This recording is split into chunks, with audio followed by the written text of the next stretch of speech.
हिमाचल स्वास्थ्य विभाग में होगी 500 नए डॉक्टरों की भर्ती। हिमाचल में पुलिस कांस्टेबलों को क्लर्कों की तर्ज पर पे बैंड और ग्रेड पे। अब खबरें विस्तार से।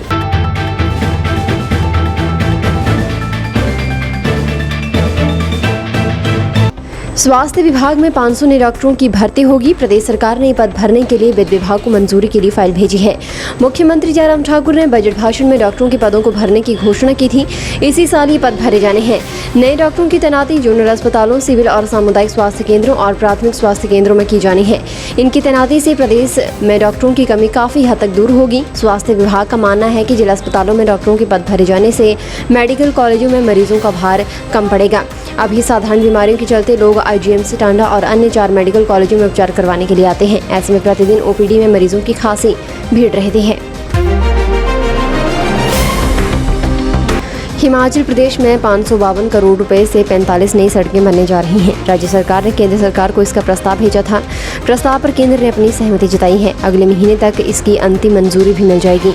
इन सड़कों की लंबाई 440 किलोमीटर है। सिरमौर और चंबा जिला में सड़क निर्माण के लिए सबसे ज्यादा 3 ब्लॉक शामिल किए गए हैं। लोक निर्माण विभाग के प्रमुख अभियंता अजय गुप्ता ने बताया कि प्रधानमंत्री ग्रामीण सड़क योजना के तहत प्रदेश भर के 7 जिलों के 15 ब्लॉकों में सड़कें बनाई जानी हैं, जिससे हजारों लोगों को फायदा होगा। हिमाचल प्रदेश के जनजातीय जिले लाहौल स्पीति के गोहरमा गांव के लांस नायक राजेश कुमार किन्नौर के रिकांगियों में मंगलवार को शहीद हो गए। शुक्रवार को उनकी पार्थिव देह कुल्लू के शमसी लाई जाएगी, जहां सैन्य सम्मान के साथ अंतिम विदाई दी जाएगी। शहीद राजेश अपने पीछे अपनी पत्नी के साथ 5 साल का बेटा और 3 साल की बेटी को छोड़ गए हैं। शहीद की बहन ब्यासा ने बताया कि उन्हें और परिवार को लांस नायक राजेश कुमार की मौत के कारणों का पता नहीं लग पाया है। उन्हें बुधवार शाम को ही सिर्फ उनके शहीद होने की सूचना मिली है।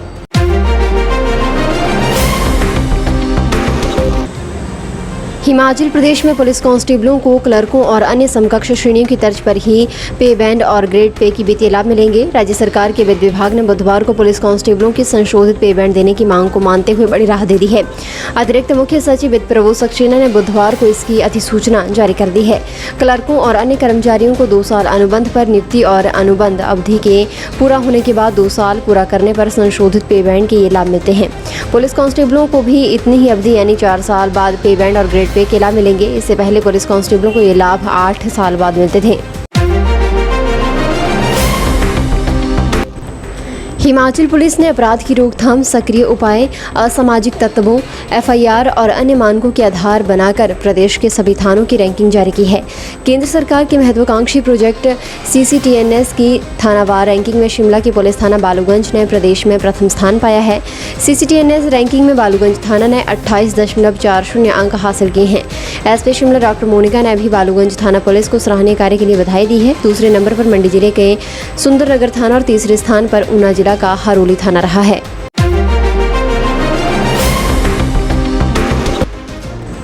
अचानक रेट बढ़ाने से सीमेंट कंपनियों से सरकार नाराज हो गई है। बुधवार को उद्योग मंत्री विक्रम सिंह ने उद्योग विभाग के अधिकारियों से इस बारे में फीडबैक लिया। वे बुधवार को सचिवालय में थे।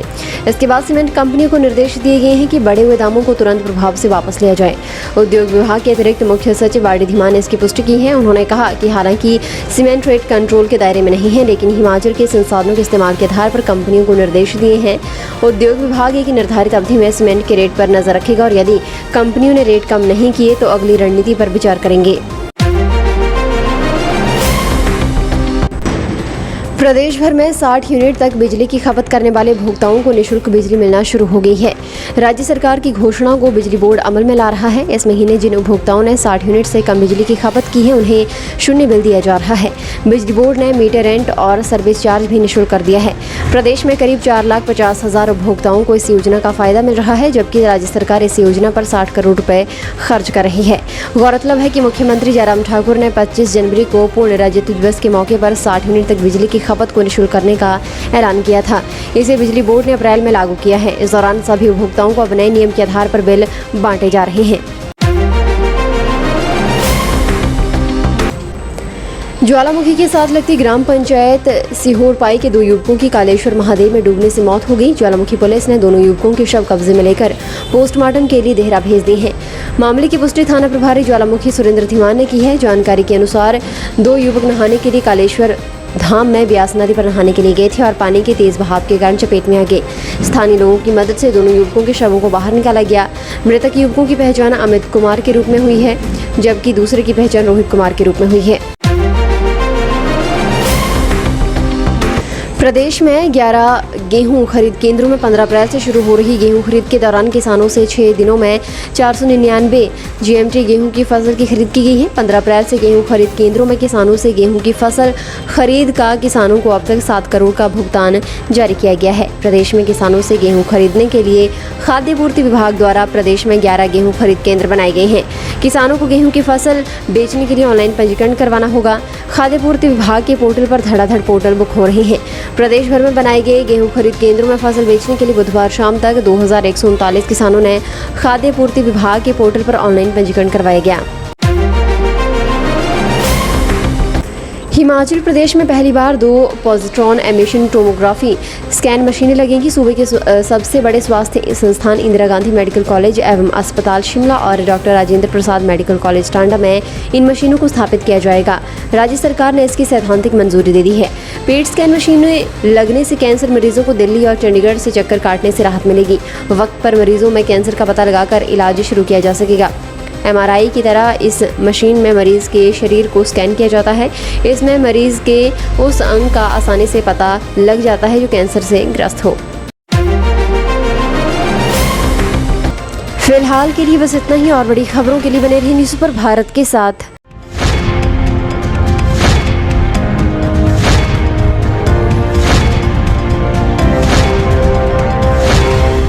न्यूज़ सुपर भारत आप तक पहुंचाएगा हर खबर सबसे पहले।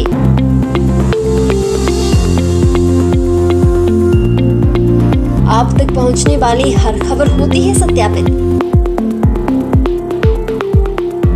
सत्य, सटीक, निष्पक्ष खबरें आप तक पहुंचाना ही हमारा उद्देश्य। न्यूज़ सुपर भारत की हर खबर पर कर सकेंगे आप सबसे ज्यादा भरोसा।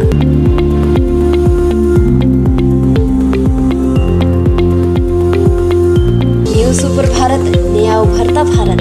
हर खबर निष्पक्ष दिखाता है news super Bharat. News super Bharat से जुड़ने के लिए फॉलो करें हमारे फेसबुक पेज NSB न्यूज़ को।